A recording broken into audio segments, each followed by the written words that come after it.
ഇന്ന് വിദ്യാഭ്യാസ സമരമോ? ആർക്കൊക്കെയാണ് ഈ ഒരു അവധി ലഭിക്കുക? അതിൻ്റെ ഏറ്റവും പുതിയ അപ്ഡേഷനാണ് ഇന്നൊരു വീഡിയോ ഭാഗത്ത്. വീഡിയോയിലേക്ക് മുൻപ് വീഡിയോ ലൈക്ക് ചെയ്യുക, ചാനൽ സബ്സ്ക്രൈബ് ചെയ്യുക. ജൂലൈ മാസം അങ്ങോട്ട് ധാരാളം ചിത്രങ്ങൾ OTT റിലീസ് ചെയ്യപ്പെടും. നമ്മുടെ ചാനൽ ഭാഗം പരിശോധിച്ചാൽ നിങ്ങൾക്ക് ആ വീഡിയോയ്ക്ക് കാണാൻ വേണ്ടി സാധിക്കുന്നതായിരിക്കും. സംസ്ഥാനത്ത് ഇന്ന് ജൂലൈ 11 തീയതി വ്യാഴാഴ്ച ദിവസം വിദ്യാഭ്യാസ ബന്ദ് കൺഫേം ആക്കിയിട്ടുണ്ടായിരുന്നു. SFIയുടെ നേതൃത്വത്തിലായിരിക്കും ഇന്ന് വിദ്യാഭ്യാസ ബന്ദ് ഉണ്ടാകുക. അതോടുകൂടി ഇന്നലെ 9 തീയതി ബുധനാഴ്ച ദിവസം ഓൾറെഡി കേരളത്തിൽ ദേശീയ പണിമുടക്കായിരുന്നു. ഇപ്പോൾ ഇതാ ദേശീയ പണിമുടക്കിന് പിന്നാലെ SFIയുടെ പടുപ്പുമുടക്ക് സമരം ഇന്ന് നടക്കുന്നുണ്ട്.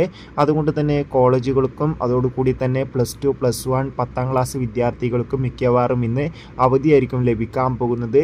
അറ്റൻഡൻസ് കിട്ടിയതിന് ശേഷം മിക്കവാറും ഈ എല്ലാ സ്കൂളുകളിലും SFIയുടെ സമരമുണ്ടാകും. തുടർന്ന് വിദ്യാഭ്യാസ സ്ഥാപനങ്ങൾക്ക് അവധി ലഭിച്ചേക്കാം. എന്തായാലും കാത്തിരിക്കാം കൂടുതൽ അപ്ഡേഷൻ അറിയാൻ വേണ്ടി. ബൈ.